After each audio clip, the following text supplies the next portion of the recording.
കുഞ്ഞുങ്ങളെ ഞാൻ ഒന്നുകൂടെ ഒന്ന് പറയുന്നത് റെക്കോർഡ് ചെയ്തില്ലായിരുന്നു. അപ്പം നമ്മൾ ഇലക്ട്രിക് പവർ ആണ് പഠിച്ചുകൊണ്ടിരിക്കുന്നത്. ഇലക്ട്രിക് പവർ എന്ന് പറഞ്ഞാൽ എന്താണെന്ന് പറഞ്ഞത്, work done per unit time. ഒരു യൂണിറ്റ് ടൈമിൽ ചെയ്യുന്ന വർക്ക് ഡണ്ണിനെയാണ് ഇലക്ട്രിക് പവർ എന്ന് പറഞ്ഞത്. ഞാൻ ഓൾറെഡി പറഞ്ഞിരുന്നു. എന്താ, ശ്രേയയോട് ഒരു 10 കിലോ ഉള്ള ഒരു കല്ലെടുത്തിട്ട് ഒരു 20 മീറ്റർ അപ്പുറത്ത് കൊണ്ടിടാൻ പറഞ്ഞു. അതിന് ശ്രേയ ഒരു 5 മിനിറ്റ് എടുത്തു. അക്ഷിത ആ സെയിം വർക്ക് ചെയ്യാനായിട്ട് ഒരു 10 മിനിറ്റ് എടുത്തു. ഇനോക്ക് 15, അതേപോലെ തന്നെ ആശിഷ് 20, ഡീൻ 25 മിനിറ്റ് എടുത്തെന്ന് വിചാരിക്കുക.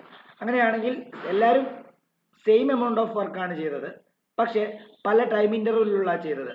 അപ്പം അതുകൊണ്ട് തന്നെ നമുക്ക് മനസ്സിലാക്കാൻ സാധിക്കും, ഏറ്റവും കുറവ് സമയം എടുത്തിട്ട് ആ സെയിം വർക്ക് ചെയ്ത ആൾക്കാണ് പവർ കൂടുതൽ. അതുകൊണ്ടാണല്ലോ ഏറ്റവും കുറഞ്ഞ സമയത്തിനുള്ളിൽ ചെയ്തത്. ശരിയല്ലേ? ആണല്ലോ. അതായത് അതായത് സിമ്പിളായിട്ട് പറയുകയാണെങ്കിൽ, ഇപ്പോൾ നമ്മൾ കഴിഞ്ഞ ദിവസം ഈ വള്ളംകളി നടന്നില്ലേ, നെഹ്റു ട്രോഫി വള്ളംകളി നടന്നു. അപ്പോൾ നെഹ്റു ട്രോഫി വള്ളംകളിയിൽ 4 വള്ളങ്ങളും ഒരുപോലെ തുഴഞ്ഞു വന്നിട്ട് അവസാനം ഒരു ക്ലബ്ബ് ജയിക്കുമായിരുന്നു. ശരിയല്ലേ? അപ്പം അങ്ങനെ നമ്മൾ നോക്കുന്ന സമയത്ത്, അതായത് 4 പേരും ചെയ്യുന്ന, അല്ലെങ്കിൽ അവർ എന്താണ് എന്താണ് കവർ ചെയ്യുന്ന ഡിസ്റ്റൻസ് സെയിം, അതേപോലെ തന്നെ അവർ ഒരേ എന്താണ് ഫോഴ്സ് കൊടുക്കേണ്ടത് വെള്ളത്തിൻ്റെ മണ്ടയ്ക്കാണ്. അപ്പോൾ എല്ലായിടത്തും ഒരേപോലെ ഒഴുക്കില്ല, എല്ലാം കൊണ്ടും ഒരേ എഫർട്ടാണ് എല്ലാവർക്കും എടുക്കേണ്ടത്. പക്ഷേ അതിൽ ആരാ ജയിച്ചത്? അതിൽ ഏറ്റവും കുറവ് സമയം കൊണ്ട് ഫിനിഷ് ചെയ്ത ആളാണ് ജയിച്ചത്. ശരിയല്ലേ? അപ്പം അതുകൊണ്ട് തന്നെ നമുക്ക് മനസ്സിലാക്കാൻ സാധിക്കുന്നത്, അതായത് ടൈം, അതായത് ഒരു പർട്ടിക്കുലർ വർക്ക് എത്രയും പെട്ടെന്ന് ചെയ്ത് തീർക്കാവുന്ന ആൾക്കായിരിക്കും പവർ കൂടുതൽ. ശരിയല്ലയോ? ആണ്. അങ്ങനെയാണെങ്കിൽ ഇറ്റ് ഈസ് ഡിഫൈൻഡ് ആസ് എന്താണ്, work done per unit time. Power is equal to work by time ആണല്ലോ. ഇനി ഡിവൈഡഡ് ബൈ ടൈമിനെ നമുക്ക് പറഞ്ഞിരുന്നു റേറ്റ് ഓഫ് ഡൂയിങ് വർക്ക് എന്ന് വേണേലും പറയാം. കാരണം power by work by time എന്ന് എഴുതുന്നതിന് പകരം റേറ്റ് ഓഫ് ഡൂയിങ് വർക്ക് എന്ന് എഴുതിയാലും മതി. അപ്പോൾ ഇങ്ങനെ എഴുതാം, it is defined as rate of doing work. അങ്ങനെയും പറയാം. ഓക്കെ. ഇനി നമുക്കറിയാം, അടുത്ത ഒരു ഡോട്ട് ഇട്ട് എഴുതുക, S I unit of power. SI unit of power എന്ന് പറയുന്നത് എന്താണെന്നറിയോ? ഈസ് വാട്ട് ആണ്.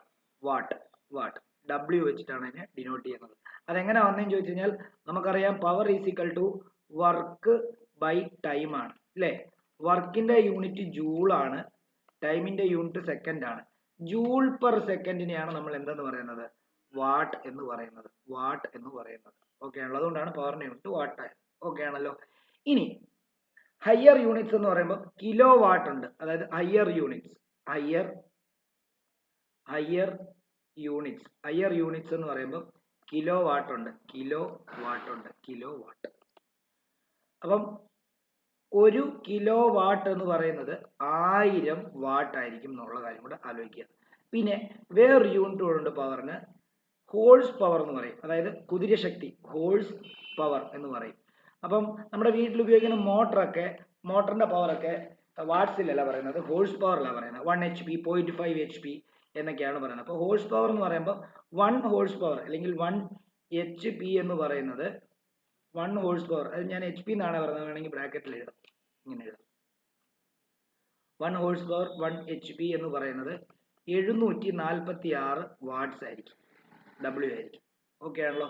അത് ഒന്ന് ഓർത്ത് വെച്ചേക്കണം. ഇത്രയും കാര്യങ്ങളാണ് പവറിനെ പറ്റി പറയാനുള്ളത്. ഇനി നമ്മൾ വേറൊരു ഡയമെൻഷനിലേക്ക് തന്നെ കയറുകയാണ്. ഇത് വെച്ചിട്ട് തന്നെയാണ് പറയുന്നത്, എന്നാൽ അത് കുറച്ചുകൂടെ ലോജിക്കായിട്ടൊക്കെ ചിന്തിക്കണം. ചാപ്റ്റർ തീരാറായി, അവസാനത്തെ ടോപ്പിക്കാണ്. ഇത്ര എഴുതിയെടുത്തോ? ആശിഷൊക്കെ എഴുതിയെടുത്തോ? ആശിഷ് എഴുതി?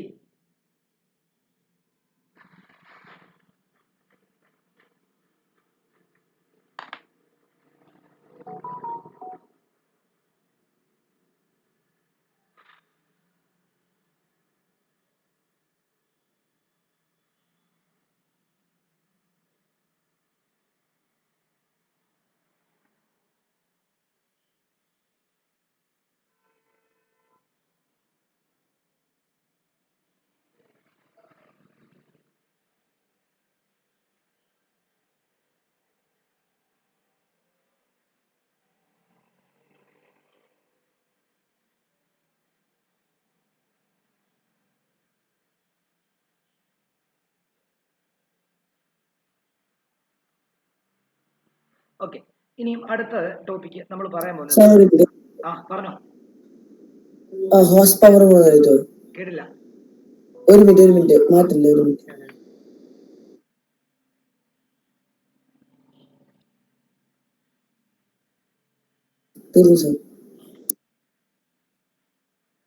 ഓക്കെ, ഇനി അടുത്തത് നമ്മൾ പറയാൻ പോകുന്നത് എന്താണെന്നറിയാമോ? നമുക്കറിയാം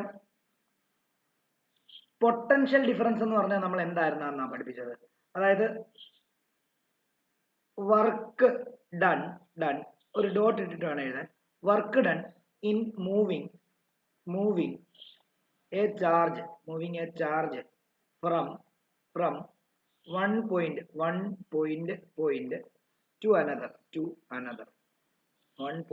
to another is given by potential difference. അല്ലയോ, അങ്ങനെയല്ലേ നമ്മൾ പഠിപ്പിച്ചത്? പൊട്ടൻഷ്യൽ ഡിഫറൻസ് അതായത് ഒരു ചാർജിനെ വേറൊരു പോയിന്റിലേക്ക് നീക്കാൻ വേണ്ടി നമ്മൾ കൊടുക്കുന്ന വർക്ക് ഡണ്ണിനെയാണ് എന്തെന്ന് പറയുന്നത്?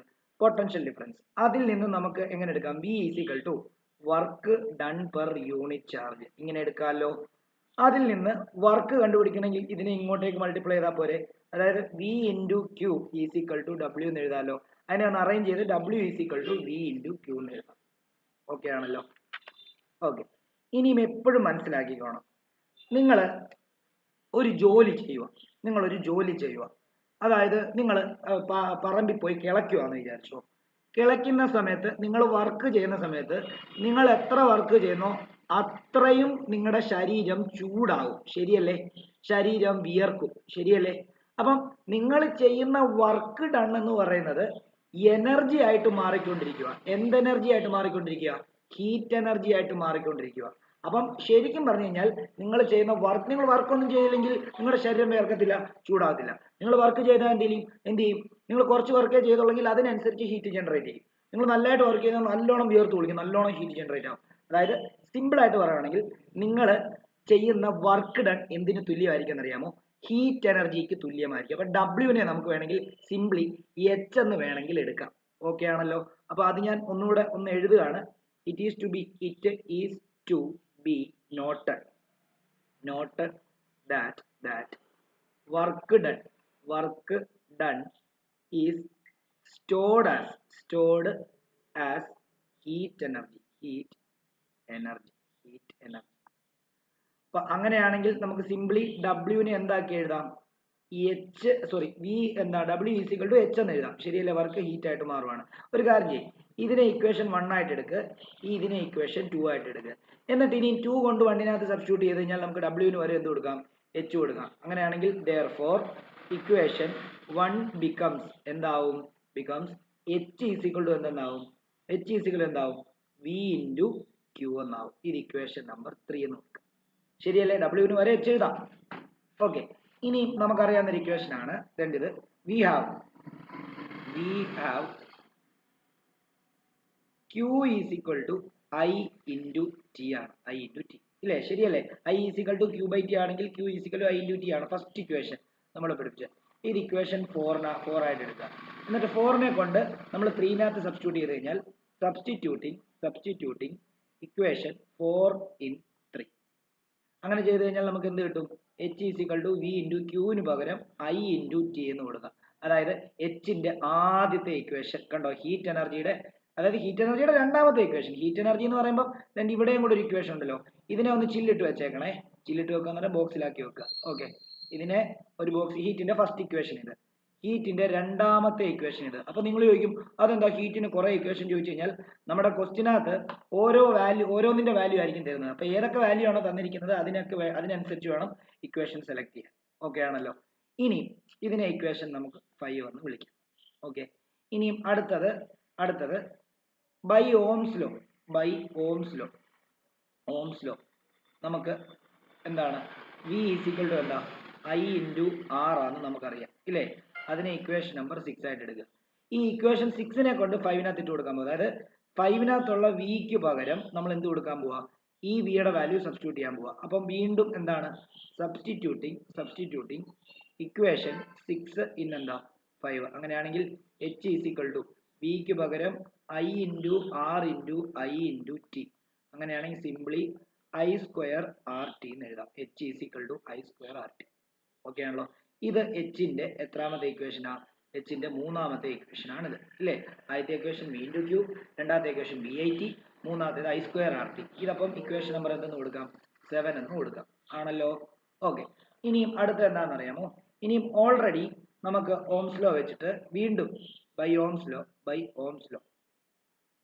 ലോ നമുക്കറിയാം I is equal to V by R. ഇതിന് ഇക്വേഷൻ നമ്പർ 8 എന്ന് കൊടുക്കാം. ഈ 8 കൊണ്ട് നമ്മൾ എവിടെ കൊടുക്കാൻ പോകാന്ന് അറിയാമോ? 8 കൊണ്ടുപോയിട്ട് നമ്മൾ 5 കൊടുക്കാൻ പോവാ. അതായത് 8 എന്ന് പറഞ്ഞ ഇക്വേഷൻ കൊണ്ടുപോയിട്ട് എന്തിനകത്ത് കൊടുക്കാൻ പോവാ? അല്ലെങ്കിൽ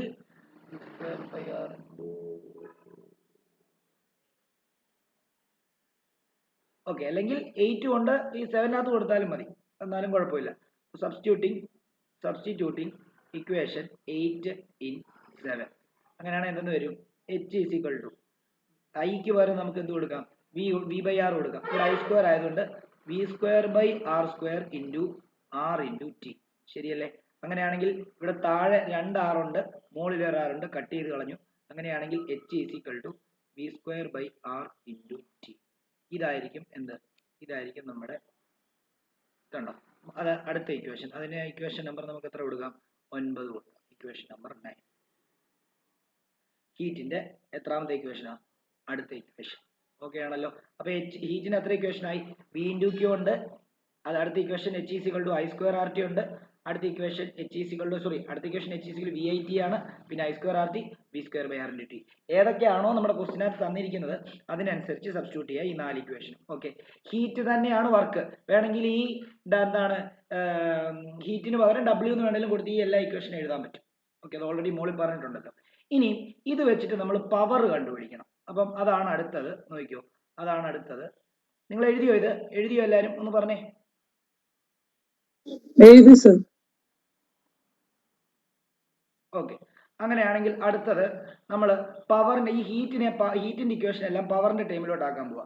നമുക്കറിയാം power is equal to work by time ആണല്ലോ. നമുക്കറിയാലോ വർക്കിനെ നമുക്ക് എന്തായിട്ട് എടുക്കാം? ഹീറ്റ് ആയിട്ട് എടുക്കാം. അപ്പൊ ഹീറ്റ് ബൈ ടൈം എന്ന് വേണേലും എഴുതാമല്ലോ. എന്തുകൊണ്ടാ? Work is equal to heat ആയതുകൊണ്ട്, ഇല്ലയോ? ഇനി ഹീറ്റിന്റെ എല്ലാ ഇക്വേഷനും നമുക്ക് കൊടുത്തു കഴിഞ്ഞാൽ പവറിന് 3 ഇക്വേഷൻ കിട്ടും.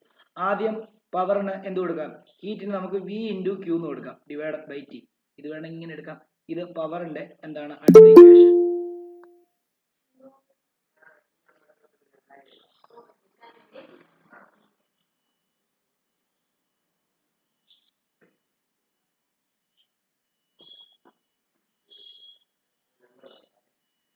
ഈ നോക്കിയോ, ഇപ്പം ഈ ഇക്വേഷൻ പവറിന്റെ അടുത്ത ഇക്വേഷൻ അല്ലേ? ഇതപ്പോൾ നമുക്ക് ഇക്വേഷൻ നമ്പർ 10 എന്ന് കൊടുക്കാം. മറ്റേത് മുകളിൽ എത്രയായിരുന്നു? 9 ആയിരുന്നു. ഇനി അടുത്തത് ഓൾറെഡി നമുക്കറിയാം power is equal to work by time ആണ്. ഇനി ഹീറ്റിന്റെ ഹീറ്റ് ബൈ ടൈം ആണ്. Power is equal to heat by time ആണ്. ഹീറ്റിന്റെ രണ്ടാമത്തെ ഇക്വേഷൻ എന്താ? ഹീറ്റിന്റെ രണ്ടാമത്തെ ഇക്വേഷൻ എന്ന് പറയുമ്പോൾ വി ഐ ടി ആണ്. അപ്പൊ നമുക്ക് V I T divide by T ഇട്ട് കൊടുത്തു കഴിഞ്ഞാൽ ടി കട്ട് ചെയ്ത് കഴിഞ്ഞാൽ പവറിന്റെ രണ്ടാമത്തെ ഇക്വേഷൻ വി ഇൻറ്റു ഐ കിട്ടി. അപ്പം ഇത് 11ാമത്തെ ഇക്വേഷൻ. അല്ലയോ? പവറിന്റെ 3ാമത്തെ ഇക്വേഷൻ. ഇനിയും ഹീറ്റിന് വേറൊരു ഇക്വേഷൻ കൂടെ ഉണ്ടല്ലോ. Power is equal to H by time എന്ന് എടുത്തു കഴിഞ്ഞാൽ പവർ ഈസിക്കൽ ടു എച്ചിന് നമുക്ക് ഐ സ്ക്വയർ ആർ ടി എന്ന് കൊടുക്കാം. ശരിയല്ലോ? I square R T divided by T എന്ന് കൊടുക്കാം. ടി വീണ്ടും കട്ട്. അങ്ങനെയാണ് പി ഈസിക്കൽ ടു എന്താ? I square R. അല്ലയോ? ഐ സ്ക്വയർ ആർ ആണല്ലോ. ഇനിയും അടുത്തത് വീണ്ടും നമുക്ക് ഹീറ്റിന് ഒരു ഇക്വേഷൻ കൂടെ ഉണ്ടല്ലോ. പവർ ഈസിക്കൽ ടു എന്താ? Power is equal to H by time തന്നെയാണ്. എച്ചിന് 3ാമത്തെ equation V square by R into T ഉണ്ട്, ഡിവൈഡഡ് ബൈ ടി. വീണ്ടും ഈ ടിയും കട്ട് ചെയ്ത് കളയുമ്പോൾ പവർ ഈസിക്കൽ ടു എന്തെന്ന് കിട്ടും? വി സ്ക്വയർ ബൈ ആർ കിട്ടും. അതായത് ഹീറ്റിന്റെ എല്ലാ ഇക്വേഷനിൽ നിന്നും ടി കട്ട് ചെയ്ത് കളഞ്ഞു കഴിഞ്ഞാൽ പവർ ഉള്ള ഇക്വേഷൻ ആവും. കാരണം ഹീറ്റിൻ്റെത് വി ഐ ടി ആയിരുന്നു, പവറിൻ്റെത് വി ഐ. ഹീറ്റിൻ്റെത് ഐ സ്ക്വയർ ആർ ടി ആയിരുന്നു, പവറിൻ്റെത് ഐ സ്ക്വയർ ആർ. ഹീറ്റിൻ്റെത് V square by R into T ആയിരുന്നു, പവറിൻ്റെത് എന്താണ്? V square by R. അപ്പൊ ടി അങ്ങ് മാറ്റി കഴിഞ്ഞ് കഴിഞ്ഞാൽ ഇതിന്റെ ഇക്വേഷൻ ആയി. മനസ്സിലായോ? അപ്പം ഇത് നോക്കി, ഇത് 12ാമത്തെ ഇക്വേഷൻ കൊടുക്കുക. ഇത് അതേപോലെ തന്നെ എന്താണ്? 13ാമത്തെ ഇക്വേഷൻ കൊടുക്കുക. 13ാമത്തെ ഇക്വേഷൻ കൊടുക്കുക.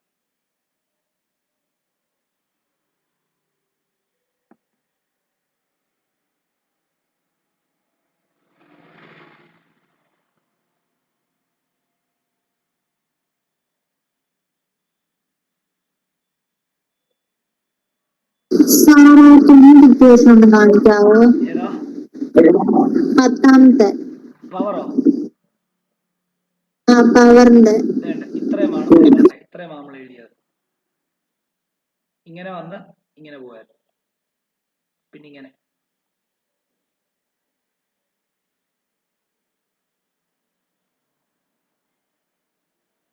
ഓക്കെ ആണോ?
ഓക്കെ, ഇനി നമുക്ക് ഇതിന്റെ നമ്മൾ വീട്ടില് വൈദ്യുതി ബില്ല് അടയ്ക്കുന്നത്, ലാസ്റ്റ് ടോപ്പിക്കാണ് ഇതിന്റെ.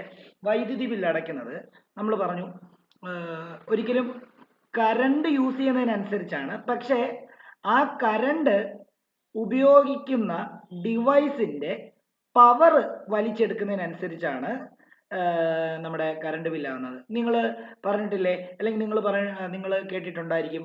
അതായത് ബൾബിന് ഭയങ്കര വാട്ട്സ് ആണ്, അതുകൊണ്ട് ഒത്തിരി കറണ്ട് വലിച്ചെടുക്കും. 60 വാട്ട്സ് 100 വാട്ട്സ് ആണ്, അപ്പോൾ ഒത്തിരി കറണ്ട് വലിച്ചെടുക്കും, കറണ്ട് ചാർജ് കൂടുതലാവും, CFL ആണ് നല്ലത്, അല്ലെങ്കിൽ LED ആണ് നല്ലത് എന്നതിനെ പറ്റിയൊക്കെ നിങ്ങൾ കേട്ടിട്ടുണ്ടാവും. അതേപോലെ തന്നെ 3 സ്റ്റാർ 4 സ്റ്റാർ റേറ്റിംഗ് ഒക്കെയുള്ള എന്താണ് 3 സ്റ്റാർ 4 സ്റ്റാർ റേറ്റിംഗ് ഒക്കെയുള്ള ഇത് എന്താ അപ്ലയൻസസ് ഒക്കെ 3 സ്റ്റാർ 4 സ്റ്റാർ റേറ്റിംഗ് ഒക്കെയുള്ള അപ്ലയൻസുകൾ മേടിക്കാനായിരിക്കും എല്ലാവർക്കും താല്പര്യം. കാരണം എന്താണെന്ന് ചോദിച്ചു കഴിഞ്ഞാൽ അതിന് പവർ കൺസംഷൻ കുറവായിരിക്കും. അപ്പോൾ പവർ കൺസംഷൻ കുറയുന്ന സമയത്ത് കറണ്ട് കൂടുതൽ വലിച്ചെടുക്കത്തില്ല. അപ്പം നമ്മൾ വൈദ്യുതി ബില്ല് അടയ്ക്കുന്നത് ഒരിക്കലും ആംബിയർ യൂസ് ചെയ്യുന്നതിനനുസരിച്ചല്ല, പകരം പവറിനനുസരിച്ചാണ്. നമ്മൾ അവിടെ എത്ര പവർ യൂസ് ചെയ്യുന്നതനുസരിച്ചാണ് നമ്മുടെ വൈദ്യുതി ബില്ല് നമ്മൾ അടയ്ക്കേണ്ടത്. ഒരു യൂണിറ്റ് വൈദ്യുതി, നമ്മൾ പറഞ്ഞിട്ടില്ലേ യൂണിറ്റിൽ അടയ്ക്കുന്നത്, ഒരു യൂണിറ്റ് വൈദ്യുതി എന്ന് പറഞ്ഞു കഴിഞ്ഞാൽ അത് എന്താണ്, ഒരു യൂണിറ്റ് വൈദ്യുതി എന്ന് പറഞ്ഞു കഴിഞ്ഞാൽ 1 കിലോവാട്ട് അവർ പവർ യൂസ് ചെയ്യുന്നതിനാണ് ഒരു യൂണിറ്റ് വൈദ്യുതി എന്ന് പറയുന്നത്. അപ്പോൾ ഒരു യൂണിറ്റ് വൈദ്യുതിക്ക് 6 രൂപയാണ്. അപ്പം 300 യൂണിറ്റ് വൈദ്യുതിയാണ് ഒരാൾ 2 മാസം കൊണ്ട് യൂസ് ചെയ്യുന്നതെങ്കിൽ 300 × 6 എന്ന് പറയുമ്പോൾ 6 3 18 1800 രൂപയായിരിക്കും അവരുടെ വീട്ടിലെ വൈദ്യുതി ബിൽ. പ്ലസ് എന്താണ്, സർചാർജ് ഉണ്ട്, മീറ്റർ ചാർജ്, അങ്ങനെ കുറച്ച് സംഭവങ്ങളെല്ലാം കൂടെ കൂട്ടി 2000 രൂപയാവുമായിരിക്കും 300 യൂണിറ്റ് യൂസ് ചെയ്ത ആളുടെ കറണ്ട് ബില്ലിന്റെ കാര്യമാണ് പറയുന്നത്. ഓക്കെ ആണല്ലോ? ഇപ്പം കഴിഞ്ഞ മാസം എൻ്റെ വീട്ടിലെ കറണ്ട് ബില്ല് എന്ന് പറയുന്നത് 1800 രൂപയാണ്. 1800 രൂപ എന്ന് പറഞ്ഞാൽ കഴിഞ്ഞ 2 മാസം കൊണ്ടാണ്. ഇപ്പോൾ 2 മാസം ഇടവിട്ടാണ് വൈദ്യുതി ബില്ല് വരുന്നത്, ഇല്ലയോ? അപ്പോൾ 2 മാസത്തെ യൂസേജാണ്. അപ്പോൾ ഞാൻ ഓൾമോസ്റ്റ് ഒരു 250 to 350 യൂണിറ്റ് വൈദ്യുതി യൂസ് ചെയ്ത് കാണണം. അതുകൊണ്ടാണ് എന്താണ് എനിക്ക് അത്രയും ബില്ല് വന്നത് 1800. ഓക്കെ ആണല്ലോ? നേരെ മറിച്ച് നമ്മുടെ ഇൻസ്റ്റിറ്റ്യൂട്ടിലെ ആണെങ്കിൽ എനിക്കൊരു 700 റുപ്പീസേ ആയിട്ടുള്ളൂ. അപ്പം അതെന്തുകൊണ്ടാണെന്ന് ചോദിച്ചാൽ ഇൻസ്റ്റിറ്റ്യൂട്ടിൽ ഈ പറഞ്ഞ പോലെ തന്നെ വലിയ ഇലക്ട്രിക്കൽ അപ്ലയൻസസ് ഒന്നും ഇല്ലല്ലോ. അതായത് ഫാനുണ്ട്, അതേപോലെ ലൈറ്റും മാത്രമേ ഉള്ളൂ. അപ്പോൾ ഒരു 700 റുപ്പീസേ ആയുള്ളൂ. അതിനനുസരിച്ച് പവർ കൺസപ്ഷൻ അവിടെ ഉള്ളൂ. മനസ്സിലായോ? അപ്പോൾ നമ്മൾ ഇലക്ട്രിക്കൽ പവർ എത്ര കൺസ്യൂം ചെയ്യുന്നു എന്നനുസരിച്ച് ആണ് നമ്മൾ എന്ത് ചെയ്യുന്നത്, നമ്മുടെ വൈദ്യുതി ബില്ല് നമ്മൾ അടയ്ക്കേണ്ടി വരുന്നത്. അപ്പം അത് ഒരു ഹെഡിങ് പോലെ കൊടുക്കുക, important formula for calculating electrical energy. Important formula for calculating electrical energy. അപ്പോൾ അതിനകത്ത് electric power is equal to, നമ്മളറിയാലോ, വർക്ക് ഡൺ ബൈ ടൈം ആണ്. അതിനെ നമ്മൾ ഇത് കറണ്ടിന്റെ കേസിലേക്ക് വരും, work done by current by time taken ആണ്. ഓക്കെ ആണല്ലോ? അതായത് എപ്പോഴും ആലോചിച്ചോണം, according to law of conservation of energy, conservation of energy work done by current is equal to electrical energy consumed. Electrical energy consumed. അതായത് ഞാൻ നിങ്ങളോട് നേരത്തെ work done is equal to heat energy എന്ന് പറഞ്ഞില്ലേ, അതേപോലെ തന്നെയാണ് ഇവിടെ work done is equal to electrical energy ആയിരിക്കും. അതായത് ഒരു കറണ്ട് അല്ലെങ്കിൽ ഈ പറഞ്ഞ പോലെ തന്നെ ഇലക്ട്രോൺസ് ഫ്ലോ ആകാൻ വേണ്ടി നമ്മൾ വർക്ക് ഡൺ ചെയ്യണം. അപ്പം കൂടുതൽ പവർ വലിച്ചെടുക്കുന്ന അപ്ലയൻസുകളാണെങ്കിൽ കൂടുതൽ കറണ്ട് എന്ത് ചെയ്യും അവിടെ, അല്ലെങ്കിൽ കൂടുതൽ പൊട്ടൻഷ്യൽ കൊടുത്ത് കൂടുതൽ കറണ്ട് അതുവഴി ഒഴുക്കേണ്ടി വരും. അപ്പൊ കൂടുതൽ വർക്ക് ഡൺ ചെയ്യും. അതായത് നിങ്ങൾ ചെയ്യുന്ന വർക്ക് ഡൺ ആണ് ഇലക്ട്രിക്കൽ എനർജി ആയിട്ട് കൺവേർട്ട്. ഒന്നും നോക്കണ്ട, വർക്ക് ഡൺ ഹീറ്റ് എനർജി ആയതുപോലെ വർക്ക് ഡൺ ഇലക്ട്രിക്കൽ എനർജി ആവും. വർക്ക് ഡൺ ഹീറ്റ് എനർജി ആവാൻ കാരണം law of conservation of energy എന്ന് പറയുന്ന ഒരു നിയമമാണ്. അതേപോലെ തന്നെ വർക്ക് ഡൺ ഇവിടെ കറണ്ട് ചെയ്യുന്ന വർക്ക് ഡണ്ണും എന്തായിട്ടാണ് ഇലക്ട്രിക്കൽ എനർജി ആയിട്ടാണ് മാറുന്നത്. അപ്പം സിംപ്ലി നമുക്ക് ഇങ്ങനെ എഴുതാം, work done is equal to electrical എനർജിനെ നമുക്ക് സിംപ്ലി ഇ എന്ന് കൊടുക്കാം. ഓക്കെ ആണല്ലോ. ഇലക്ട്രിക്കൽ എനർജി നമ്മൾ നേരത്തെ ഹീറ്റ് എനർജി ആണ് കൊടുത്തത്, ഇവിടെ ഇലക്ട്രിക്കൽ എനർജി, ഇതിന്റെ കേസിൽ ഇലക്ട്രിക്കൽ എനർജി ആയിട്ടാണ് മാറുന്നത്, ഇലക്ട്രിക്കൽ എനർജി. ഓക്കെ, അങ്ങനെയാണെങ്കിൽ നോക്കിക്കോ, അങ്ങനെയാണെങ്കിൽ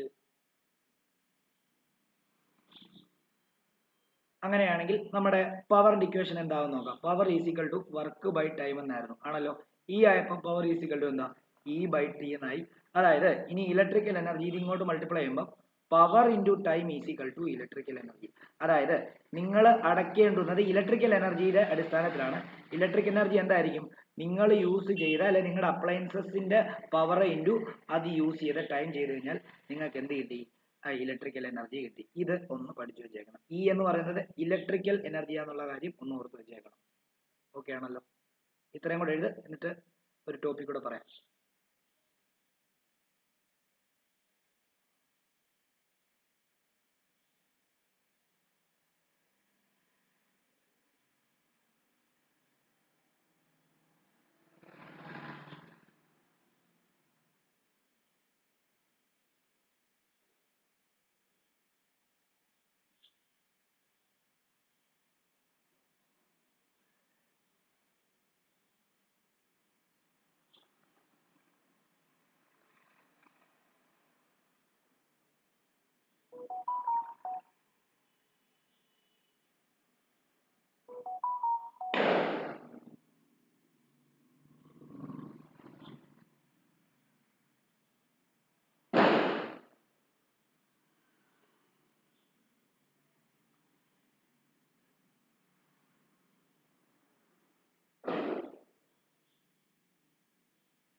ഓക്കെ, ഇനി നമ്മൾ കൊമേഴ്ഷ്യൽ യൂണിറ്റ് ഓഫ് ഇലക്ട്രിക്കൽ എനർജിയാണ് പഠിക്കാൻ പോകുന്നത്. കൊമേഴ്ഷ്യൽ യൂണിറ്റ്, അതായത് നമ്മൾ ഓൾറെഡി പറഞ്ഞല്ലോ, അതായത് വൈദ്യുതി ബില്ല് നമ്മൾ അടയ്ക്കുന്നത് ഏത് യൂണിറ്റിലാണ്. ഞാൻ നിങ്ങളോട് ഓൾറെഡി പറഞ്ഞായിരുന്നു, കിലോ വാട്ട് അവറിലാണ് അടയ്ക്കുന്നത്. അത് വാട്ട് അവറിലും പറയും. ഓക്കെ, അപ്പോൾ അതും കൂടെ ഒന്ന് ഒരു ഹെഡിങ് പോലെ കൊടുത്തിട്ട് കൊമേഴ്ഷ്യൽ യൂണിറ്റ് ഓഫ് പവർ എന്നും കൂടെ ഒന്ന് കൊടുത്തേരെ. കൊമേഴ്ഷ്യൽ യൂണിറ്റ് ഓഫ് പവർ അല്ല, commercial unit of electrical energy എന്ന് കൊടുത്തേരെ. Commercial unit of electrical energy, commercial unit of electrical energy, electrical energy. അതിൽ ഒന്ന് കിലോ വാട്ട് അവറും രണ്ട് വാട്ട് സെക്കൻഡുമാണ്. ഓക്കെ ആണല്ലോ. ഇത് രണ്ടെണ്ണമാണ് നമ്മുടെ കൊമേഴ്ഷ്യൽ യൂണിറ്റ്. കൊമേഴ്ഷ്യൽ യൂണിറ്റിൽ നമ്മൾ വൈദ്യുതി അടയ്ക്കുന്നത് കിലോ വാട്ട് അവറിലാണ്. അതായത് 1 കിലോ വാട്ട് അവർ 1 kWh എന്ന് പറയുന്നത് 1 യൂണിറ്റ് ഓഫ് കറണ്ട് ആണ്. 1 യൂണിറ്റ് ഓഫ് കറണ്ട്, മനസ്സിലായോ? അത് ഇത് എഴുതണ്ട, ഞാൻ ജസ്റ്റ് നിങ്ങൾക്ക് പറയാൻ വേണ്ടി, മനസ്സിലാൻ വേണ്ടി പറഞ്ഞതേ ഉള്ളൂ. എഴുതണ്ട. അതായത് വൈദ്യുതി ബില്ല് അടയ്ക്കുന്നത്, നമ്മൾ വൈദ്യുതിയുടെ ചാർജ് അടയ്ക്കുന്നത് കിലോ വാട്ട് അവറിൽ, അതിനെയാണ് ഒരു യൂണിറ്റ് എന്ന് പറയുന്നത്. ഇനി 1 കിലോ വാട്ട് അവർ എന്താണെന്നും കൂടെ എഴുതിക്കോ. 1 kilo watt hour is the amount of electrical energy consumed when an electrical appliance having a power of 1 kilowatt 1 kilowatt അത് word തന്നെ എഴുതിക്കോ 1 kilowatt is used for 1 hour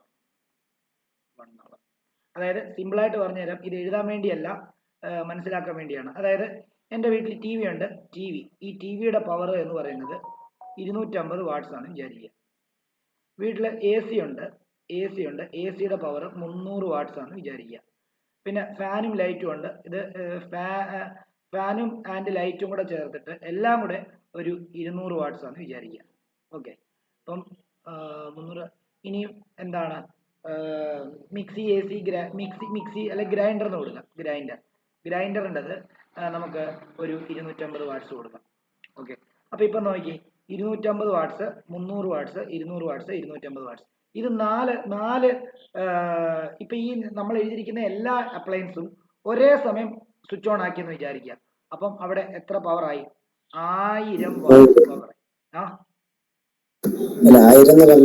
okay 1000 watts power ആയി ഈ 1000 watts power അതായത് നിങ്ങൾ switch on ആക്കി നിങ്ങൾ 10 മണിയാകുമ്പോൾ ഇത് ഈ അപ്ലയൻസസ് എല്ലാം സ്വിച്ച് ഓൺ ആക്കി നിങ്ങളത് 11 മണി 10 മണിയായപ്പം 10 AM ആയപ്പോൾ ഓൺ ആക്കി ഇത് 11 AM വരെ നിങ്ങൾ ഇടുവാണെങ്കിൽ ഈ 1000 വാട്ട്സ് പവർ 1 മണിക്കൂർ നേരത്തേക്ക് വർക്ക് ചെയ്തു എന്നർത്ഥം അതായത് 1000 വാട്ട്സ് എന്ന് പറയുമ്പോൾ 1 കിലോവാട്ട് പവർ ഉള്ള അപ്ലയൻസുകൾ 1 മണിക്കൂർ വർക്ക് ചെയ്തു കഴിഞ്ഞാൽ നിങ്ങൾക്ക് വൈദ്യുതിയിൽ 1 യൂണിറ്റ് കറണ്ട് ആകും മനസ്സിലായോ ഇങ്ങനെയാണ് വൈദ്യുതി ബില്ല് കാൽക്കുലേറ്റ് ചെയ്യുന്നത് എന്നുള്ളതാണ് ഞാൻ പറഞ്ഞു വന്നത് ഇത് എഴുതണ്ട നിങ്ങൾക്ക് മനസ്സിലാൻ വേണ്ടി പറഞ്ഞതേ ഓക്കെ ആണല്ലോ ഇനിയും നമ്മുടെ ഈ കിലോ വാട്ട് അവറിനെ നമുക്ക് വേണമെങ്കിൽ ജൂളിൽ കൺവേർട്ട് ചെയ്യാം അത് പരീക്ഷയ്ക്ക് എപ്പോഴും ഒരു 2 മാർക്കിനോ 3 മാർക്കിനോ ഒക്കെ ചോദിക്കാറുണ്ട് അതുകൊണ്ട് അതും കൂടെ ഒത്തിരി നാളായി ചോദിച്ചിട്ട് അടുത്തെങ്കിലും ചോദിച്ചിട്ടില്ല എന്നാലും കുറേ തവണ റിപ്പീറ്റ് ചെയ്ത് ചോദിച്ചിട്ടുള്ളൊരു ചോദ്യമായിരുന്നു റിലേഷൻഷിപ്പ്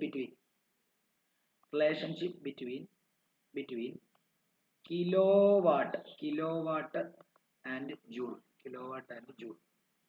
അപ്പൊ അതിനകത്ത് 1 കിലോ വാട്ട് അവർ എന്ന് പറയുന്നത് 1 കിലോവാട്ട് ഇൻറ്റു 1 അവർ ആണ് അപ്പം 1 കിലോ വാട്ട് എന്ന് പറഞ്ഞു കഴിഞ്ഞാൽ 1000 വാട്ട് എന്ന് എഴുതാം 1 അവർ എന്ന് പറയുമ്പോൾ 3600 സെക്കൻഡ് എന്ന് വേണമെങ്കിൽ എഴുതാം അപ്പം 3600 1000 കൂടെ ചെയ്യുമ്പോഴത്തേക്കും 3,60,000 അല്ലേ മൊത്തം 5 എണ്ണം ഉണ്ടല്ലേ 1 2 3 4 1 2 3 4 5 ഓക്കെ അപ്പം 36 ലക്ഷം 3,60,000 അല്ല 36 ലക്ഷം അല്ലേ വാട്ട് സെക്കൻഡ് എന്ന് വരും സെക്കൻഡിനെ SEC എന്നല്ല എഴുതുന്നത് സിംപിളി എന്തെന്നേ എഴുതാറുള്ളൂ എസ് എന്ന് മാത്രമേ എഴുതാറുള്ളൂ സെക്കൻഡിനെ ഓക്കെ അതുകൊണ്ട് ഞാൻ സെക്കൻഡ് എന്ന് എഴുതില്ല എസ് എന്ന് എഴുതുകയാണ് വാട്ട് സെക്കൻഡ് ജൂളാ അതെന്തുകൊണ്ടാണെന്നറിയാമോ നമുക്കറിയാം power is equal to work by time ആണ് പവറിന്റെ യൂണിറ്റ് വാട്ട് ആണ് വർക്കിന്റെ യൂണിറ്റ് ജൂൾ ആണ് ടൈമിന്റെ യൂണിറ്റ് സെക്കൻഡ് ആണല്ലോ ഇതിനെ ഇങ്ങോട്ടേക്ക് മൾട്ടിപ്ലൈ ചെയ്ത് കഴിഞ്ഞാൽ watt into second is equal to എന്തെന്ന് വരും ജൂൾ എന്ന് വരും ശരിയല്ലേ അപ്പോൾ ജൂളിനെ നമുക്ക് വാട്ട് സെക്കൻഡ് എന്ന് എഴുതാം വാട്ട് സെക്കൻഡിനെ ജൂൾ എന്ന് എഴുതാം ഇവിടെ വാട്ട് സെക്കൻഡ് അല്ലേ അപ്പോൾ ജൂൾ എന്ന് എഴുതാം അപ്പോൾ 36 ഇത് 10 ടു ദി പവറിൽ എഴുതുകയാണ് ഇൻറ്റു 10⁵5 എന്ന് എഴുതുക വാട്ട് സെക്കൻഡിന് വരെ ജൂൾ പക്ഷെ ഇങ്ങനല്ല എഴുതുന്നത് ഞാൻ പറഞ്ഞായിരുന്നു ഫിസിക്സിൽ എന്താണ് ഇങ്ങനെയുള്ള ഇത് എഴുതുമ്പോൾ ഒരു സംഖ്യ കഴിഞ്ഞ് പോയിന്റ് വേണം അപ്പം നിങ്ങൾ ഇൻറ്റു 10⁵5 എന്ന് എഴുതാതെ എന്താന്ന് എഴുതുക 10⁶ എന്ന് എഴുതേണ്ടി വരും അതായത് ഇങ്ങനെ അതായത് 3.6 ഇൻറ്റു 10⁶ ജൂൾ എന്ന് വരും ഇതായിരിക്കും അതിന്റെ ഫൈനൽ അപ്പം 1 കിലോ വാട്ട് അവറിനെ ജൂളിൽ കൺവേർട്ട് ചെയ്യാൻ പറഞ്ഞു കഴിഞ്ഞാൽ നിങ്ങൾ 3.6 ഇൻറ്റു 10⁶ ജൂൾ എന്ന് പറയും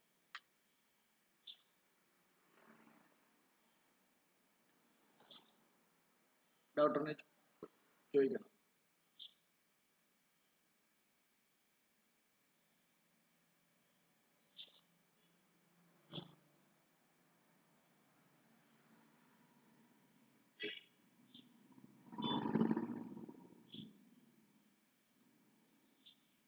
സർ ജൂണിലോട്ട് കൺവേർട്ട് ചെയ്യുന്നത് ഏതാ ജൂണിലോട്ട് കൺവേർട്ട് ചെയ്യുന്നത് ആ ജൂളിലോട്ട് കൺവേർട്ട് ചെയ്യാന്ന് പറഞ്ഞു കഴിഞ്ഞാൽ രണ്ട് ഇവിടെ power is equal to work by time അല്ലേ. പവറിൻ്റെത് ഞാൻ അതിന്റെ യൂണിറ്റിലോട്ട് മാറ്റുമല്ല, ഇക്വേഷനെ യൂണിറ്റ്. പവറിൻ്റെത് വാട്ട്, വർക്കിന്റെ ജൂള്, ടൈമിന്റെ സെക്കൻഡ്. ഞാൻ ഈ സെക്കൻഡിനെ ഇങ്ങോട്ട് ക്രോസ് മൾട്ടിപ്ലൈ ചെയ്ത് കഴിഞ്ഞാൽ വാട്ട് ഇൻറ്റു സെക്കൻഡ് എന്ന് പറഞ്ഞാൽ ഈസിക്കൽ ടു എന്താവും, ജൂൾ ആവും. അപ്പൊ ജൂളിന് പകരം വാട്ട് സെക്കൻഡ് എഴുതാം, വാട്ട് സെക്കൻഡ് പകരം ജൂൾ എന്ന് എഴുതാം. അതുകൊണ്ടാണ് ഇവിടെ വാട്ട് സെക്കൻഡ് ആവുന്നത്, അതിന് പകരം ജൂൾ എന്നാക്കിയത്. ഓക്കെ, ഇനി നമ്മുടെ ഏറ്റവും ലാസ്റ്റ് ടോപ്പിക്ക്, അതായത് heating effect of electric current. ഇത് നിങ്ങൾക്ക് പഠിക്കാനൊന്നുമില്ല, പക്ഷേ പരീക്ഷയ്ക്ക് ചോദിച്ചിട്ടുണ്ട്, അതുകൊണ്ടാണ് ഞാനങ്ങ് ഇതും കൂടെ അങ്ങ് ഉൾപ്പെടുത്തുന്നത് കേട്ടോ. Heating effect of electric current, heading എഴുതാം, heating effect of electric current. Heating effect of electric current. Heating effect of electric current എന്ന് പറഞ്ഞാൽ അറിയോ, ഒരു കണ്ടക്ടറിനകത്തൂടെ കറണ്ട് പാസ് ചെയ്ത് കഴിഞ്ഞാൽ ആ conductor ഹീറ്റാണ്.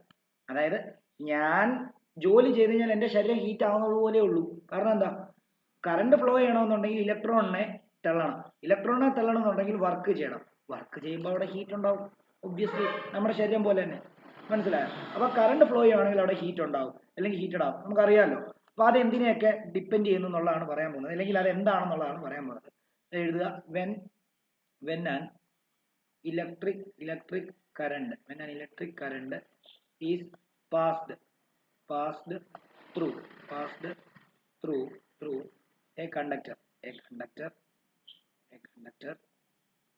it become very hot and produce heat. This is called heating effect of current. Heating effect of current. അപ്പം അതിനകത്ത് നമ്മൾ എന്താണ്, ഇത് എന്തിനെയൊക്കെ ഡിപ്പെൻഡ് ചെയ്യുന്നു എന്നുള്ള കാര്യം നമ്മൾ ഓർക്കണം. അപ്പം ഇവിടെ ഇങ്ങനെ എഴുതാം, heat produce in a resistor is directly proportional to എന്തിനൊക്കെയാണെന്നറിയാം, proportional to square of current comma resistance of conductor comma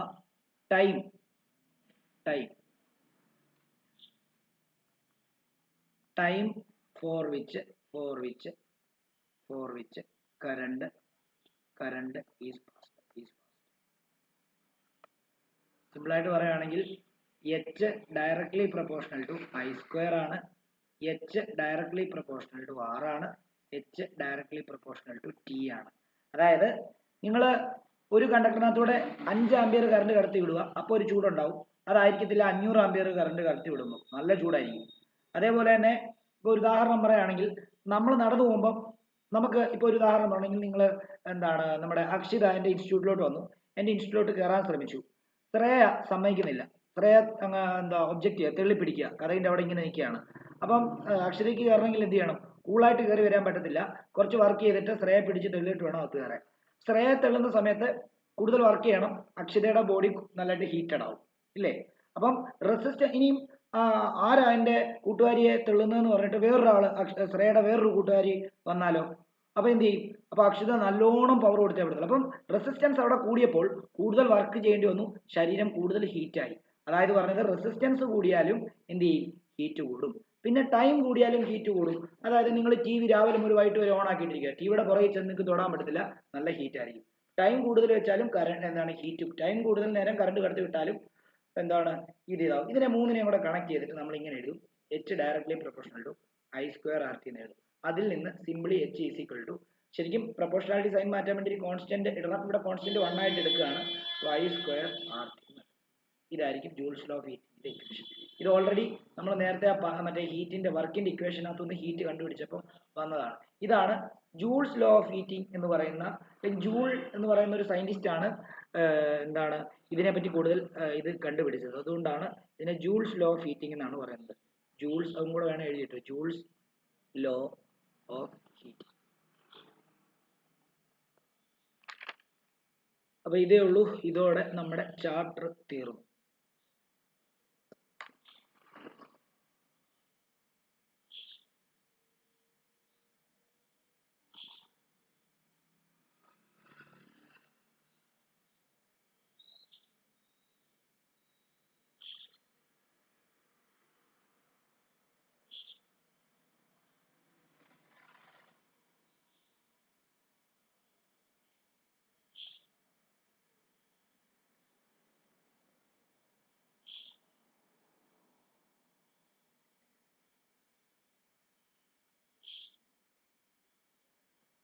എല്ലാം ഒന്ന് വായിച്ചു നോക്കിയേ, നമ്മുടെ നോട്ടുകളെല്ലാം ഒന്ന് വായിച്ചു നോക്കിയേ, പെട്ടെന്നായിട്ട് ഇന്ന് പഠിപ്പിച്ചൊന്ന് വായിച്ചു നോക്കിയേ.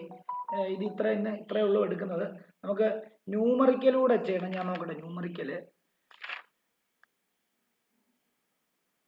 ഒരു കാര്യം ചെയ്യും, ഈ ഒരു ന്യൂമറിക്കലൂടെ ഒന്ന് എഴുതിയെടുത്തോ. ദ പൊട്ടൻഷ്യൽ ഡിഫറൻസ്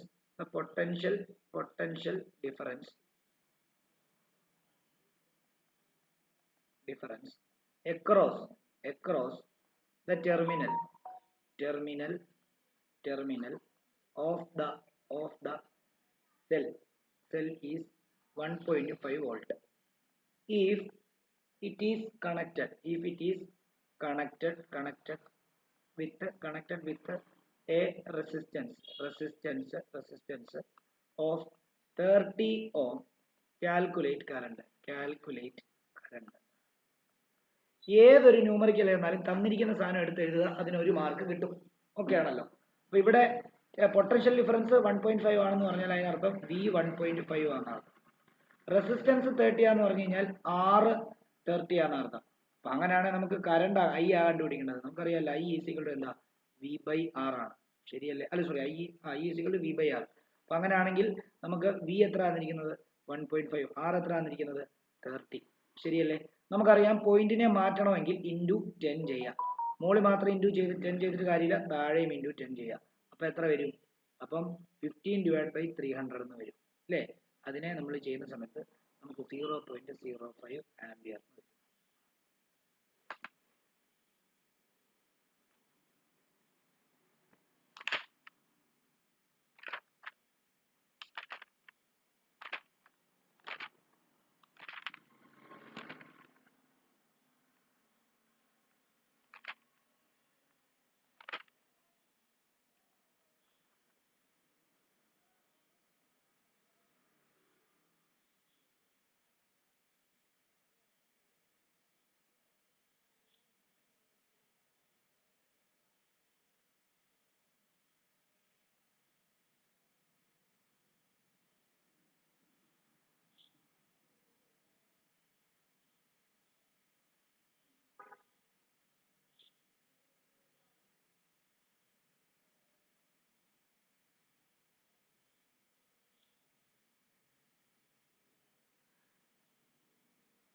ഓക്കെ ആണെങ്കിൽ നമുക്ക് ഇന്നത്തെ ക്ലാസ്സിൽ ഇന്ന് ബാക്കി കണക്ക് ചെയ്യിപ്പിക്കുന്നില്ലേ? നമുക്ക് നോക്കട്ടെ, എൻ്റെ കയ്യിൽ ഇപ്പോൾ ഉള്ള ക്വസ്റ്റ്യൻസ് ഒക്കെ ഇച്ചിരി വലിയ ക്വസ്റ്റ്യൻസാണ്. നമുക്ക്